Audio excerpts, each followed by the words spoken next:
Welcome to Jenny's Way, where impactful conversations unfold and inspiration takes center stage. Today, we are honored to host a dynamic figure in the world of speaking, coaching, and networking, none other than Jeff Klein. Jeff is not just a speaker, he's a speaker coach, the founder of Speaker Co-op, and a true master in the art of networking. He has empowered countless individuals to amplify their voices, refine their speaking skills, and master the art of organic connection. Jeff's insights are not just theoretical, they are practical gems derived from years of the application of genuine passion for empowering others. So whether you're a seasoned speaker or someone looking to enhance your networking ability, join us as we discover the strategy and stories with incredible Jeff. I am so excited bringing on the show today Jeff Klein. Jeff is a speaker coach, and business networking guru. Yay, I'm so excited to have you on the show, Jeff. Welcome. Thank you. Glad to be here. Tell me, how did you get to be a speaker? It's so exciting to be one, and many people are inspired to be one, but not many people get to be one. How did you get to be one? Well, I came to speaking the way I came to a lot of things throughout my career, by actually doing instead of by studying. I owned an ad agency. I started my own ad agency in 2001. And a couple years later, I found an organization, or they found me kind of mutually, called CEO Space. And in Dallas at the time, CEO Space was doing a Friday lunch teaching the elevator pitch. And I really clicked with that education and started helping at the lunch. And I was also helping at their other weekly meeting. And somebody said, "Hey, Jeff, would you come do that thing you do on Fridays at our lunch?" And I checked to see if it was okay and got permission and went and did that. And I understood that I was promoting my business and helping promote CEO Space. And at that lunch, somebody said, "Hey, Jeff, would you come do that at our lunch?" And then before I knew it, 2 or 3 times a month, I was teaching the elevator pitch at various meetings. And then I started figuring out ways to make it direct people to my business. And then somebody said, "Hey, Jeff, would you, 4 of us want to pay you to come to a workshop and just work with the 4 of us individually?" And I said yes to that. And so now I'm learning about new profit centers just from the speaking. And at the same time, again, fortuitously, I was attending the National Speakers Association meeting as a vendor, not because I aspired to be a speaker, because we did videos and websites, and speakers need videos and websites. So the 1 year in their 30-something year history of North Texas NSA, they offered a supplier membership, and I joined.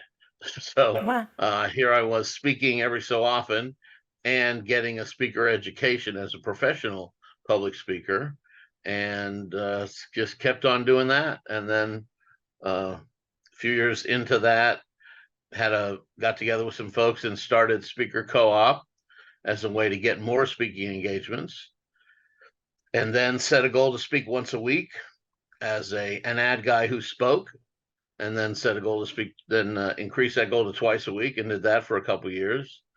And then I found myself in 2010 with 250 speaking engagements over the previous 3 years. Wow. And a proven way to turn a 20-minute talk into clients and leads. And had some coaches help me turn that into a system and started teaching that. Awesome. Wow, that's amazing. What's the best way to learn and to just get your feet wet and start doing it, huh? Exactly. Well, what the biggest challenge was, and what did you learn? What's the lessons you learned from doing all of that? Well, I mean, I learned that I was teaching one of the 2 ways to get business as a ground level shoe leather marketing business person, and that's business networking. And then I found myself using the second way, which is speaking, to teach that. So I was becoming an expert in one as I was teaching the other, and because the two most basic ways to grow your business as a small business person without spending a big budget is networking and speaking. So I found myself becoming an expert at both and putting in the hours to have the credibility, and of course, and helping hundreds and thousands and tens of thousands of people to do the same. Yeah, that's amazing, huh? Wow. What do you think would be the couple of biggest things for people to improve their elevator speech? 30 seconds, what's the usual length of it? It is usually 30 seconds, yes. And so the format I teach is the one you're going to do at a chamber of commerce or a networking group where everybody gets 30 seconds. You go around the room, and the main couple of things to do with that are to not sell to the room. You're not there to turn the people in the room into your clients. You're there to help the people in the room become advocates for you, and you become advocates for them. You're not there to sell to the room. You're there to network, because there's a big difference between those two things. I think that's gold right there. Yeah. There's too many people who sell to the room, and that's not how you win at networking. You win at networking by finding other people who want to meet the same folks you do and become each other's referral partners. How would one determine a referral partner? Let's say when you started, you say you had a ad agency, right? How did you determine who would be your right referral partners in your case? Well, you start by figuring out who your prospects are. Okay. Who's your ideal customer, which is not, the answer is never everybody or anybody. It's somebody. And you describe them demographically, based on what they look like from the outside, not what they're thinking and feeling. You can market to them based on what they're thinking and feeling, but you can't network for them based on what they're thinking and feeling, because we don't know the thoughts and feelings of more than a small group of people, but I know the demographics of most everybody in my phone, right? Okay. So once you figure out who your target prospect is, then who else wants to sell them something? So when right now my prospects are people who speak and people who the experts. So that's people who speak, people who've written a book, things like that. And the other people who want to sell them something are potential referral partners. They're only potential until we get together and see that we can trust each other and have the same attitude and compatibility, and we're willing to give each other those actually make the introductions themselves. We find that we have to kiss a lot of frogs before we meet those princes and princesses that we want to network with. Right. Yeah. Let's cheers to princes and princesses that we want to be together with. Exactly. So figure out what they look like, and then go out and find them. And usually, or pretty much all the time, the referral partner is a job title. So we've talked about the speaker person who's an expert. Other people want to meet them.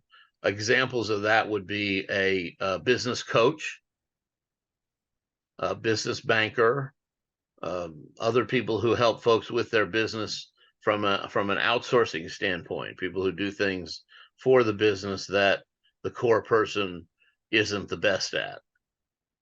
So they operate the business, and they get help with things like coaching and banking and accounting and advertising, even computer IT, unless they're in that business, obviously. Those kind of things. So what's a good referral for you, Jenny? Let's start there. Or is it Jeannie? Sorry. Jeannie. Yeah. I think it's the small business owners, because this is who I'm catering to. Who is going to be catering to them? I'm thinking. You got me thinking. Well, let's drill down a little bit more than just small business owner, because that's The Small Business Association says that's anybody with 250,000 employees or less. Okay, 20 or less. Yes. Yeah, when you and Got I it. think of small business, we obviously think probably differently than that. That's another gold. Yeah. That's another gold, yes. Yeah.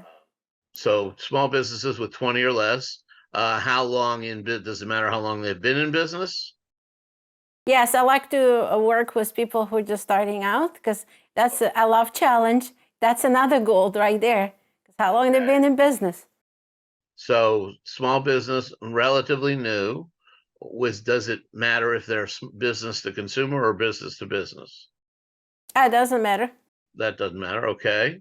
Um, so does it matter with how many about whether or not they're solopreneurs or have some employees? Uh, Solopreneur I prefer because I can show them how to build the team. That's one of my strengths. Team building. Okay, got it. Helping somebody build a team.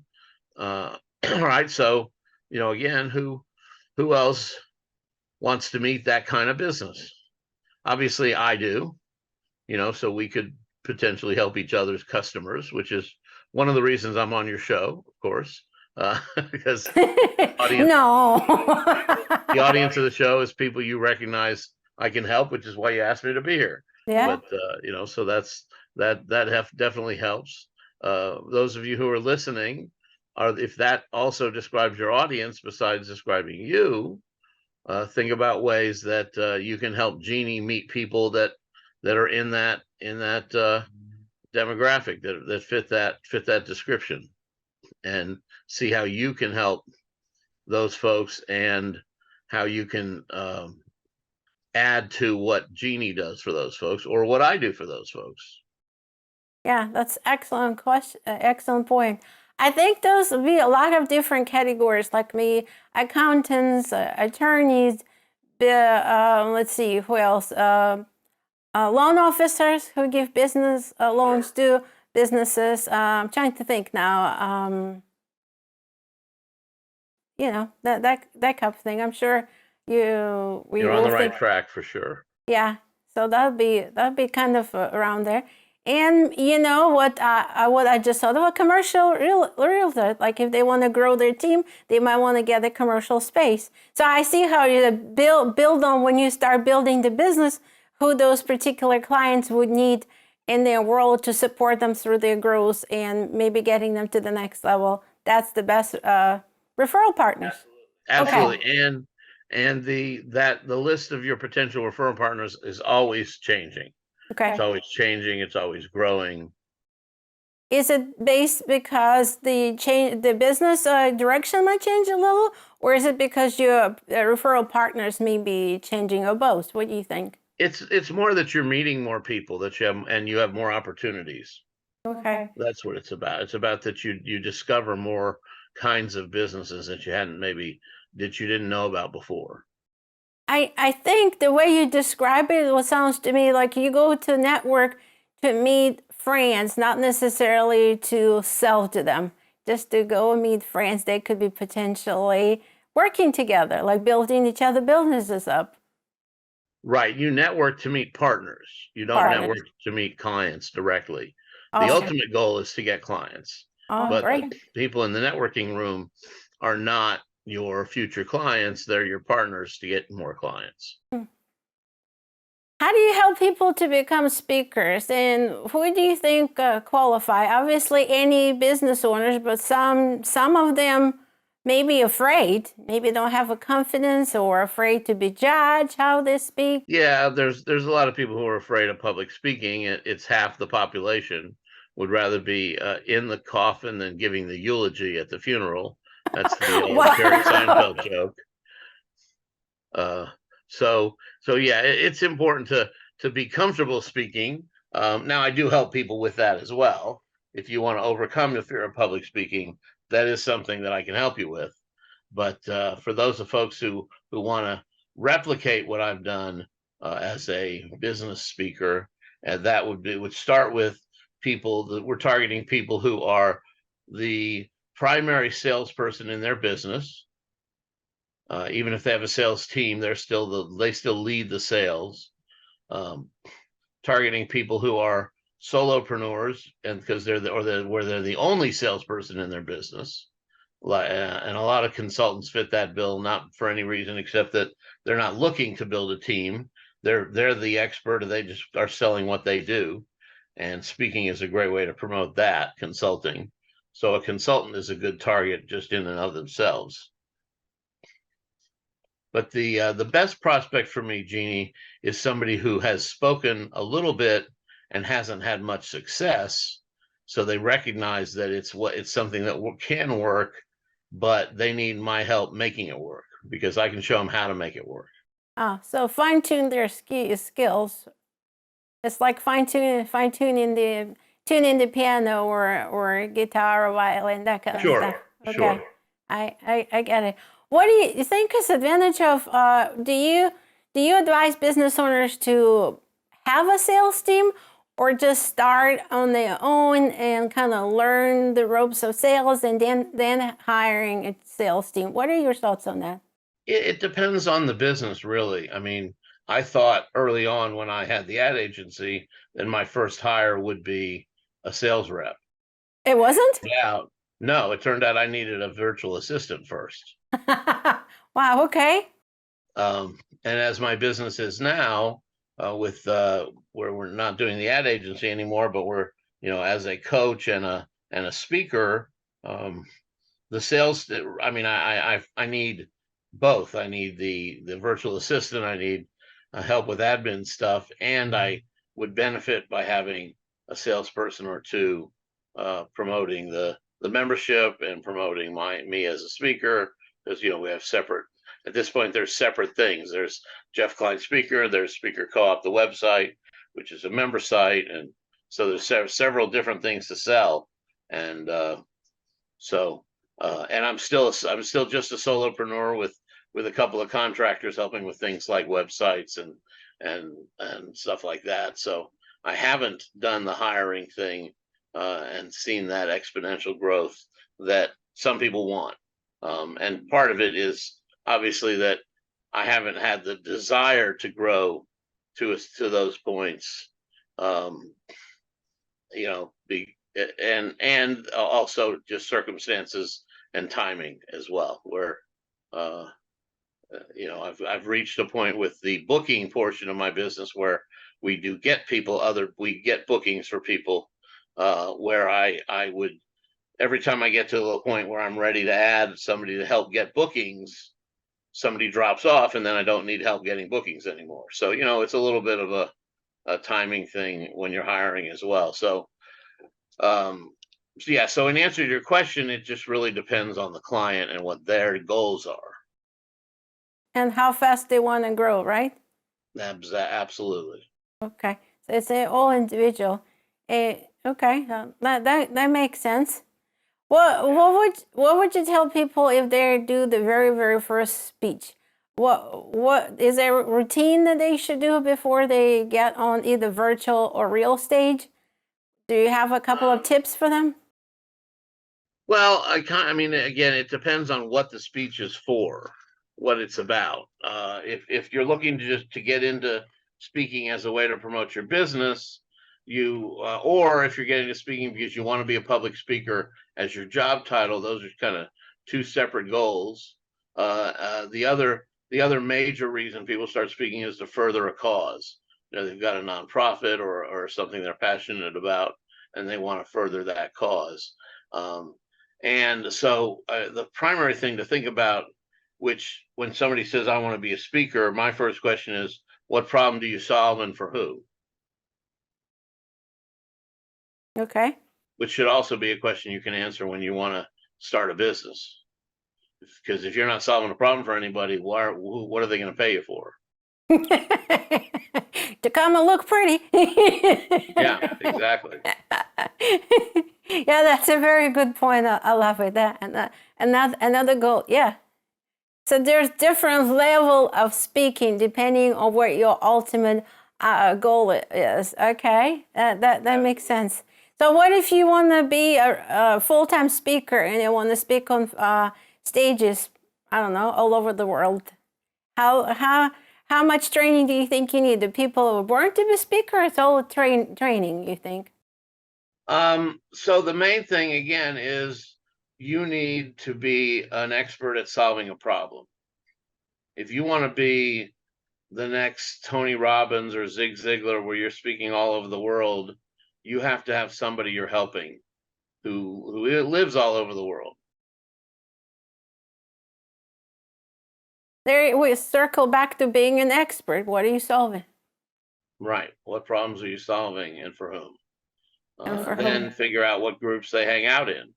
Because there have been people who said, well, here's what I do and how I help people. And it's like, okay, well, that's nice, but there are no groups where those people for you to speak at.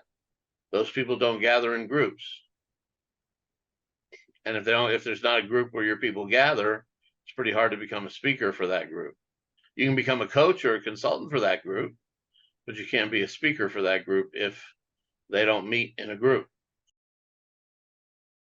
Well, it sounds to me to become a speaker as a full-time or on a bigger scale, however you want to say that, you kind of need maybe a wider net of the people you want to serve. Yes, you do that. You do need that, and you also need to have more than just a speech to offer. Ah. In 20, perhaps 30, 40, 50 years ago, you could make a living just speaking and not doing anything else. Now, if you want to make a living as a speaker, you have to have training programs as well. You have to have something to offer in addition to a speech. Online courses, group coaching, that kind of stuff. Exactly. Speaking of group coaching, do you do one-on-one or group coaching? I offer both. Okay. All right. How you like big group coaching or just on a smaller scale? I enjoy both. I mean, speaking is big group coaching, really, if you think about it that way. But I have a program that's designed for 3 or 4 speakers at a time. I have a custom one person for a couple of one individual programs, and then obviously speaking itself is coaching in a room at a time. All right. I'm dying to know some funny stories from networking. I'm sure you have a couple. Tell me From a story. networking? Yeah, tell me a story or two. Well, so here's a networking lesson. You should get in the habit of washing your hands when you're networking and only eating with the specific hand and and shaking hands with a different hand when you're doing happy hour kind of networking. I can see that. Okay. I was involved with a group for several years, and then after maybe 3 or 4 years, I caught the leader of the group leaving the men's room without washing his hands, and I said, "Hey, what are you doing? You shake everybody's hand who comes into our lunch at lunch. What do you mean? What are you doing not washing your hands?" And he didn't really have a good answer for that, but but I quit shaking his hand from then on. And so, you shake the right hand and you feed yourself with your left hand, and you're going to be okay. You're going to protect yourself from those crazy people. This was pre-COVID when we had less of a hand washing obsession, and I was never a germaphobe, but you know, you still should be conscious of the rest of the world. It's not just you out there. So when you're networking and shaking hands and eating, try to remember that. Same thing with coughing and sneezing. Don't cough into your right hand and then offer to shake somebody's hand. That's not kind. What about some networking when they have alcohol? Do you have any funny story about that? That which? Sorry. Alcohol when they drink adult beverages.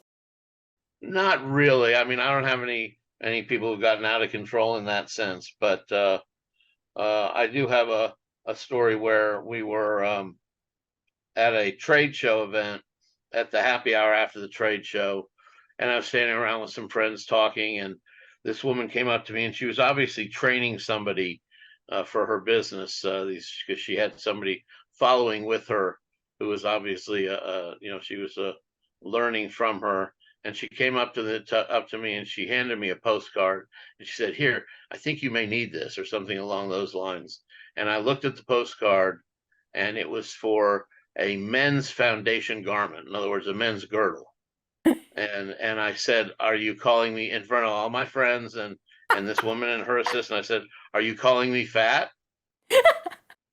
Which she was absolutely doing, and but she didn't mean it that way. I mean, she obviously wasn't thinking of it that way, and I kind of said, you might want to think about how you approach people with your product, because this isn't the way. This isn't it.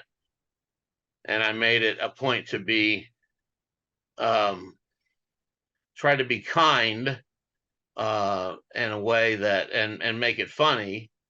But I wanted her to know that teaching somebody else to walk up to people with that kind of postcard and handing it around is not the way to build a business. Yeah. That's two lessons from that. One is like not everybody's your client, and also you can really offend somebody. You know, a woman, or I get to hear from other friends that they get similar, like in DMs, you get like, "Oh, buy my exercise product," or "buy my diet drink." Like, I'm offended. Are you saying I'm fat? Yeah, I mean, the truth is that there are people who want to be your customer for those things, but those are not the kind of products where you can tell somebody they should be your customer. Yeah, that's for sure. Which is again, well, I've spent a lot of time over the years and taught thousands of people in the direct sales business to stop doing what they've been taught by the direct sales industry, and instead do what we teach them in business, and that is to do the same thing we talked about earlier. Who are your referral partners? Identify your prospects. Who are the people that want to sell to them? For somebody who's got that kind of product, working with business coaches, working with nutritionists, working with fitness trainers, working with dietitians, all those other people who work with folks who've already said, "I want to lose weight, I want to look different." Those are the people that other provider can say, "Oh, you want to look better, and we don't have time to get all the weight off. Here's a way to look like you have all the weight off before your event," or what have you. And this is a way for you to look better. And you've already told me you want to lose weight. Yeah, that's pretty good. It's like looking around your business and kind of identifying who can help you, who already knows your potential client without going. I mean, I know how we all say chasing your clients, it feels bad. Number one. Number two, you're like, you don't even know they have that problem until you have somebody help you. They already identify they have those particular pain points, and you just helping them to get to their desired result. So that's a very awesome point. Exactly. So yeah, thank you. And you were spot on there for sure. Jeff, with all the technology now, some people like don't even use a business card anymore. Do you have thoughts on that? Or you still like the old style giving business cards? What are your thoughts there? My question for people who don't have a business card is, how are you ever going to win a door prize again if you don't have a business card? Okay. I have a colleague who stopped using business cards 10 years ago. Okay. And he would put his book if somebody was passing a bucket for a business card, he was put his book in there. And of course, you're not going to win the door prize if your book is in there, but you certainly get attention. I think we still need business cards, Okay. Jeannie. And I think not only that, we need business cards you can write on. So please stop printing slick business cards and stop printing business cards that are all black on both sides. We need a business card with white space so I can pick up my pen and make a note about what we talked about when I get back in touch with you, or you get back in touch with me, I know what the conversation was about. That's excellent idea. I kind of like it that way too. But I've been going to some networking events and people are like, here, scan my code. Okay, well, I can scan it, but there's no place to make notes, and you're gonna forget what you talked about. Well, and I mean, if it's in my phone, I can put a note in the under there, but because there's a notes field. But again, what's going to prompt me to bring it up if we haven't talked? If you're in my okay, so let's say I've done that, and your contact info is in my phone, but I don't see it unless I'm looking for it. And if we haven't talked and I don't know anything about you, I don't have a reason to look it up. Wow, that's a good point. So, I mean, those work. But on the other hand, here's a card, and this is Haley, and she is a mobile bartender. Now, if I had her info in my phone and it said mobile bartender, unless I'm looking for a mobile bartender, am I ever going to see her contact? No. No. What do you recommend best way to follow up with people? Well, again, some of that is about what I call the rules of engagement. What are your preferred ways to be contacted? I tell my clients and my prospects that if you have a question for me, here's my cell phone number. You can text me or call me or WhatsApp me, because I'm working with people around the world. So WhatsApp comes into play. But because I know when I get any of those things, I know it. I know about it because I have a notification on my phone. If you email me, it's liable to get lost in the 10,000 other emails that come in every day. So you have to tell people how you want to be introduced. See, remember the listeners, you have to tell people how you want to be followed up. That's important. Yeah, I think it is. Yeah. And then make your notes what you talked about, because especially if you go to Chamber of Commerce, right? You met, I don't know, 40 people in one night. How are you going to remember who is what? So I'm trying usually do my best to jot the notes on the back of the business card, like you said. And if I'm scanning somebody information, what I started doing it is like, besides putting what we talked about, what meeting, what date, because the time will pass. I'm not going to remember where we met, what we talked about. So those. Yep.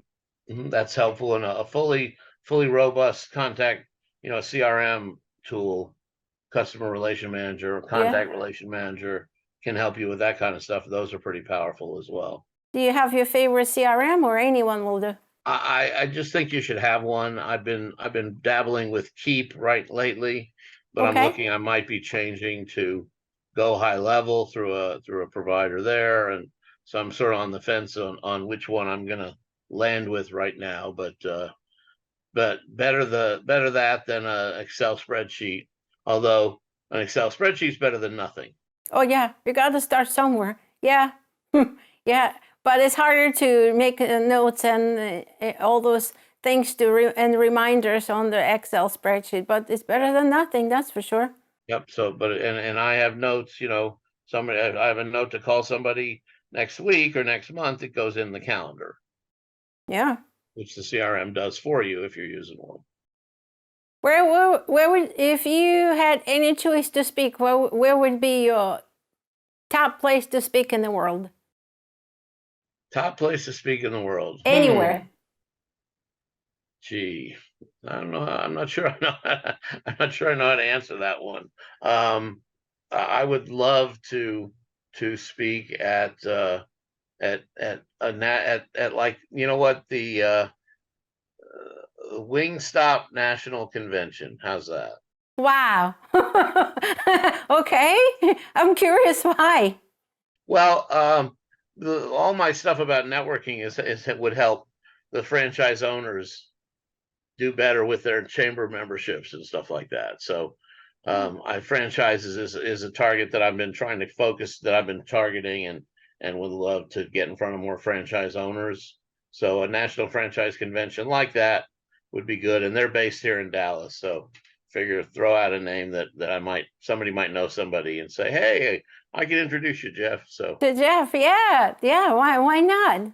You you speaking into existence. Do you believe in speaking into existence? Do you absolutely. what's your source of law of attraction? You believe in the vibration and all that other stuff?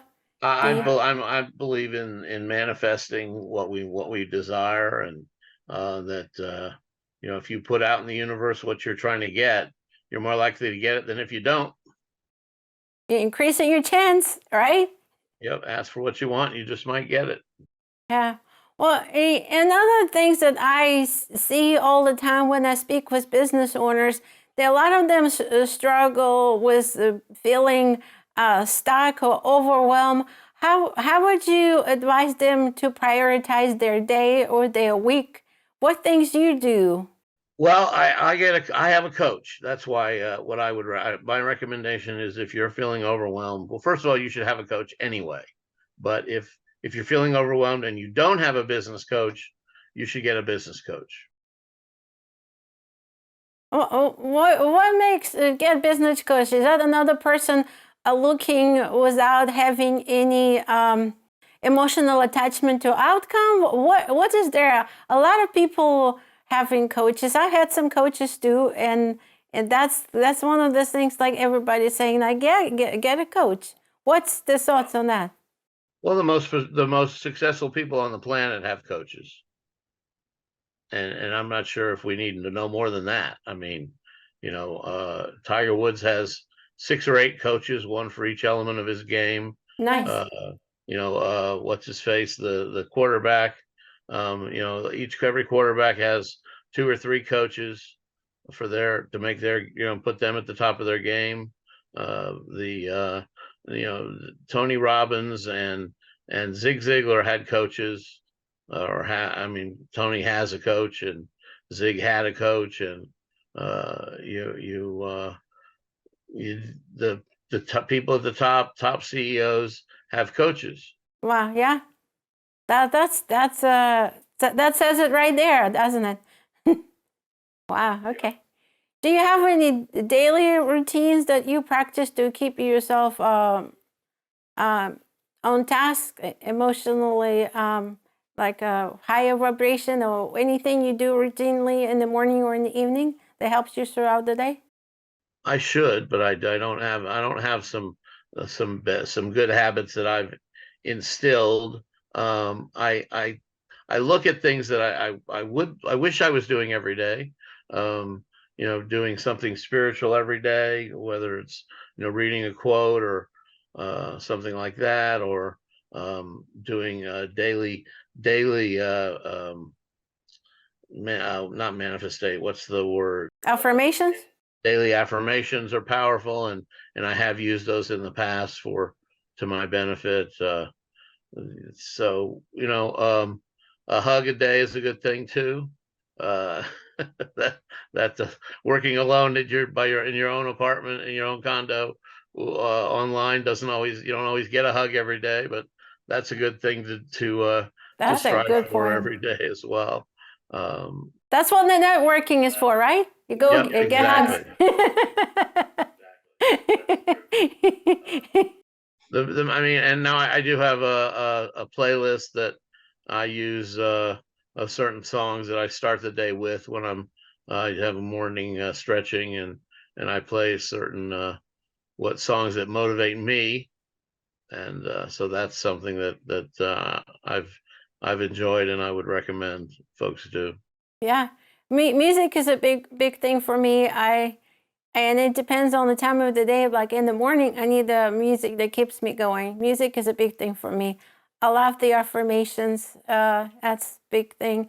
I never fully got you doing meditations every day. That's something I've been working on. But I do go to the gym and try some different exercises. Like I started a new class about 3 weeks ago. Kind of build the muscles, get my mind off working mode. So yeah, those kind of things I do. I love music. I love to dance. So Zumba is one of my favorite classes at the gym. That keeps me going. Yeah. So if you would sums it up, what is the biggest mistakes and lessons in networking? What would that be? Well, I have a talk called the seven mistakes networkers make. Okay. So I won't give you all seven, but again, one of them is selling to the room. We don't want to do that, and because we want to approach people the right way and care about them first and give before we get. That's a big part of it, and on the speaker side, the thing to do first is give value, which you can also do as a networker. Offer tips and advice first before you ask for anything else. Can you do a 10-second or a 15-second business, tip that is related to your business, showing off what kind of expert you are. So that, so again, all the stuff about networking, the person who comes back from the event with the most cards is not the winner. It's the person who comes home from the event, with one or two cards with notes on them and action items. That's the winner at the networking event. We're there to become each other's advocates, not each other's customers. And what if the people want to start their own small little networking? Where should they begin, you think? Or do you think they should go start at the bigger and learn there first? No, you should find a good group that you can learn some best practices from. But starting with 3 or 5 people, you want an odd number if you're going to have any kind of group that's making decisions and voting, obviously. But starting a networking group can be a great challenge. It can be a lot of fun.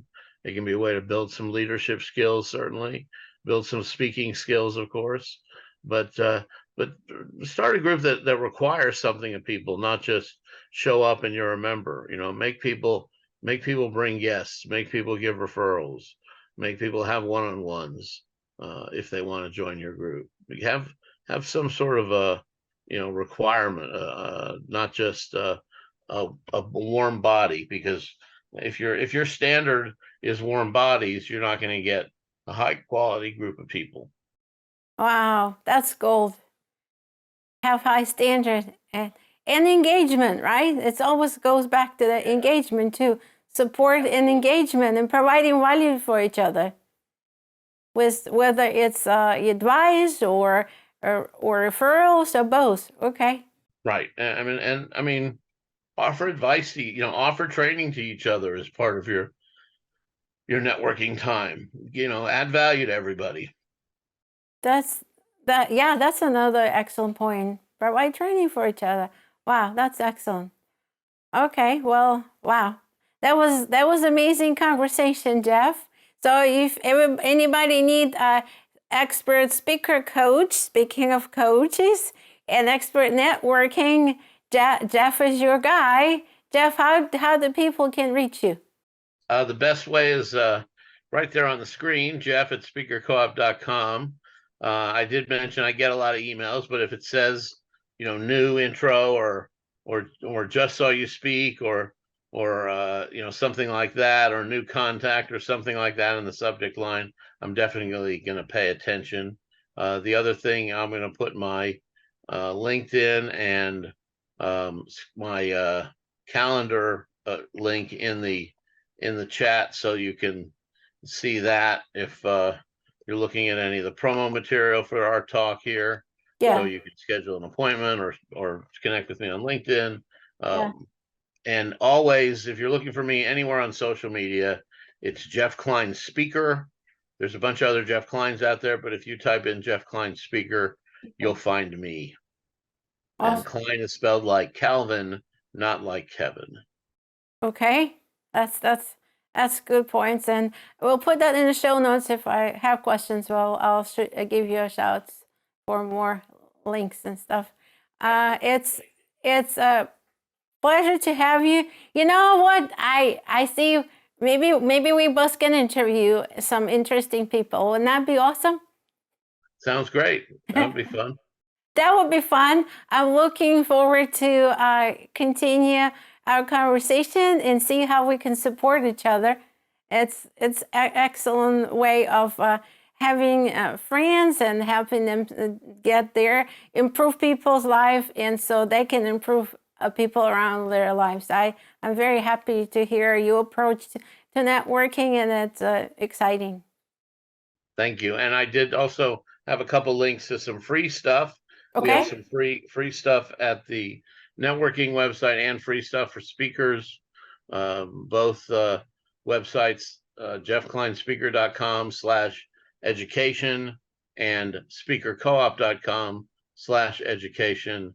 We have downloads there of all kinds of good, valuable stuff for you. So that will help you. I believe in giving first, and my mission is to help people spread their word. So I'm making the world a better place by helping other people make the world a better place. And that's an amazing mission, folks. Don't forget, referral partners, that's where it's at, right?